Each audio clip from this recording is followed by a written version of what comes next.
नमस्कार दोस्तों, आप देख रहे हैं सिनेमा हॉल और मैं अजय ब्रह्मात्मज।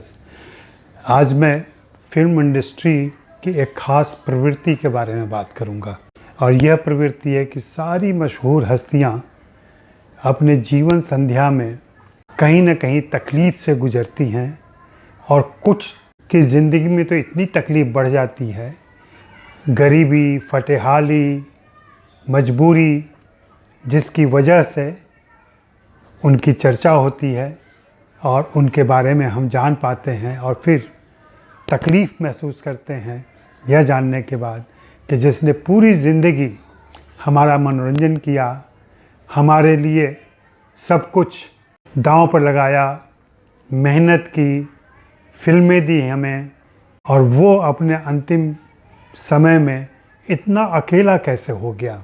यह सचमुच समाजशास्त्रीय अध्ययन का विषय है और इस पर अध्ययन किया जाना चाहिए कि ऐसा क्यों होता है कि कुछ एक कलाकार अपनी जीवन संध्या में भयंकर तकलीफ़ से गुजरते हैं और मृत्यु के बाद भी उन्हें सम्मानजनक अंतिम संस्कार नहीं मिल पाता है।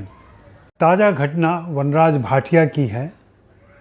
वनराज भाटिया के पहले ऐसे दर्जनों किस्से मिलेंगे जहां हमारी फिल्म कलाकारों को, फिल्मों के मशहूर हस्तियों को ऐसी गुमनाम, अकेली और गरीबी की ज़िंदगी से गुजरना पड़ा। रूबी मेयर से लेकर के मीना कुमारी, विम्मी, भगवान दादा, ए.के. हंगल, भारत भूषण, महेश आनंद, सतीश कौल, ऐसे अनेक नाम लिए जा सकते हैं। अभी जब वनराज भाटिया की बात आई, उनकी मृत्यु हुई कल 7 मई को, तो उनके एक प्रशंसक और फिल्मों और फिल्म संगीत के गहन जानकार जयपुर के पवन झा ने ट्वीट किया और गुजारिश की कि कोई उनके अंतिम क्रिया के लिए उनके सेवक की मदद करे, गजानन की मदद करे। उनके इस आह्वान पर सबसे पहले मुंबई पुलिस ने नोटिस किया और उन्होंने ऐसी कोशिश की कि यह क्रिया हो जाए। बाद में जुलिन बिल्मोरिया की मदद से यह काम हो पाया। उनकी अर्थी बाणगंगा तक पहुंची और उनका दाह संस्कार किया गया।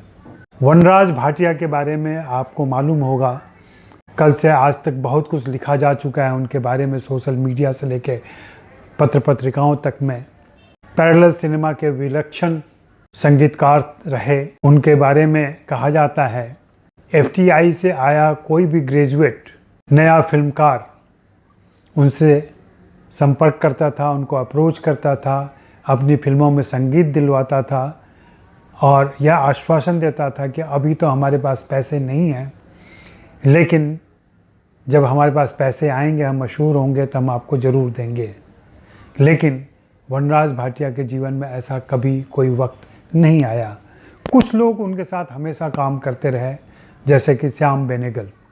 मुझे याद है कि सितंबर 2019 में खालिद मोहम्मद ने मुंबई मिरर में उन पर एक रिपोर्ट लिखी थी जिसमें उनसे बातचीत भी की गई थी और वो पूरा खाका खींचा था कि किस तरह से वह अकेलेपन में जी रहे हैं, जहां उनके पास उनकी दवाइयों के लिए भी प्रॉपर इंतज़ाम नहीं है और उसकी भी व्यवस्था नहीं हो पा रही है।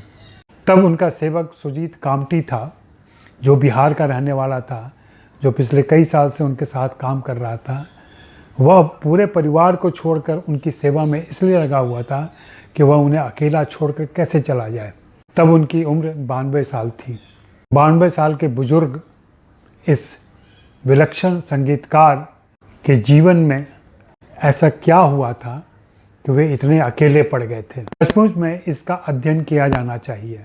क्या सिर्फ शादी न करने की वजह से या नाते रिश्तेदार के करीब न होने की वजह से ऐसा हुआ होगा, या इसमें कहीं उनकी अपने गलत आदतें रही हों, गलत फैसले रहे हों।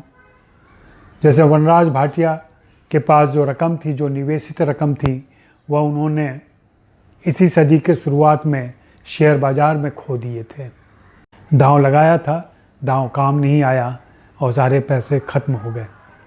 खालिद मोहम्मद की रिपोर्ट के बाद पवन झा और ऐसे कुछ एक उत्साही प्रशंसकों ने उनकी मदद के लिए हाथ बढ़ाए और उनके लिए एक रकम तय की गई ताकि वो पैसे उन्हें दिए जा सकें, जिससे उनकी दवाइयों का इंतज़ाम हो सके।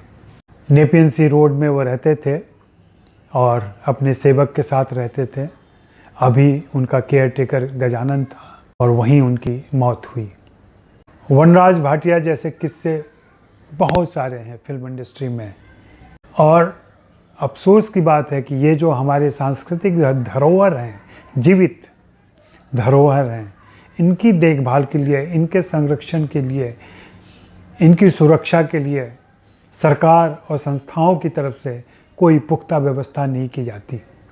एक क्रिएटिव व्यक्ति अपनी ज़िंदगी भर योगदान करता रहा, हमें आनंदित करता रहा है, हमारा मनोरंजन करता रहा, हमारे आत्म विकास में काम आया है, ऐसी हस्तियों को अकेला छोड़ दिया जाता है।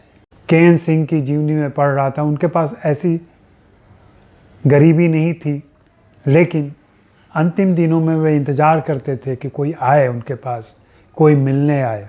वनराज भाटिया ने भी शेयर किया था खालिद मोहम्मद से कि यहाँ कोई नहीं आता, तुम क्यों आए हो, तुम कौन हो, और कहा था अब मैं किसी के लिए उपयोगी नहीं हूँ, इसलिए कोई मुझसे संपर्क नहीं करता।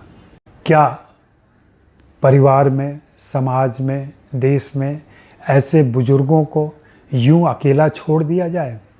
आपने, हमने, समाज ने जो उनसे सीखा है, जो समझा है, उनके सानिध्य में, उनकी शागिर्दी में जो हमने जाना और समझा है, क्या हमारा यह दायित्व तो नहीं बनता है कि हम उनसे संपर्क करें, उनसे बातचीत करें, उनका संबल बने?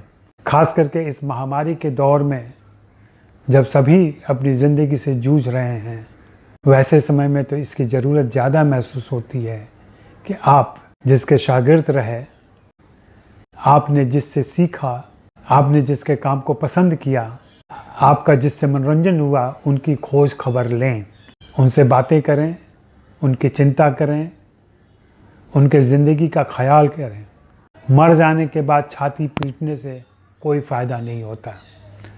RIP लिखने, श्रद्धांजलि लिखने, नमन लिखने से आप अपना दायित्व पूरा नहीं करते। चंद शब्दों में अपनी श्रद्धांजलि व्यक्त कर आप उस ऋण से मुक्त नहीं हो सकते, समाज नहीं मुक्त हो सकता। कम से कम वनराज भाटिया का मामला देख करके तो मुझे यही समझ में आ रहा है। ऐसे अभी बहुत से कलाकार होंगे, ऐसे अभी बहुत से क्रिएटिव लोग होंगे फिल्म इंडस्ट्री के ही, जो अपने बुढ़ापे में ऐसी तकलीफ़ झेल रहे होंगे। कुछ संस्थाएं उनकी मदद करती हैं, पता चल जाता है तो एक वजीफ़ा, एक पेंशन जैसा क्रिएट करती हैं, उनको देती हैं, लेकिन वह पर्याप्त नहीं होता है। कई मामलों में तो मैंने देखा है कि उनके परिवार के लोग, उनके बेटे बेटियां, बहू दामाद और दूसरे रिश्तेदार उनसे कन्नी काट लेते हैं, जिनका जीवन भरण पोषण उनकी आमदनी पर होता रहा है। संपत्ति के लालच में वे जरूर चिपके रहते हैं, लेकिन संबल नहीं बनते हैं। फिल्म इंडस्ट्री की यह अनवरत कहानी है, लंबी कहानी है, जो एपिसोड वाइज चलती रहती है। हर एपिसोड में एक नया किरदार दिखता है, जिसकी मृत्यु के बाद हमें यह जानकारी मिलती है कि वह निहायत अकेला हो गया था। आज यही बात आपसे शेयर करनी थी, विशेष कुछ नहीं है। शुक्रिया, मेहरबानी, धन्यवाद जो आपने इसे पूरा ध्यान से सुना।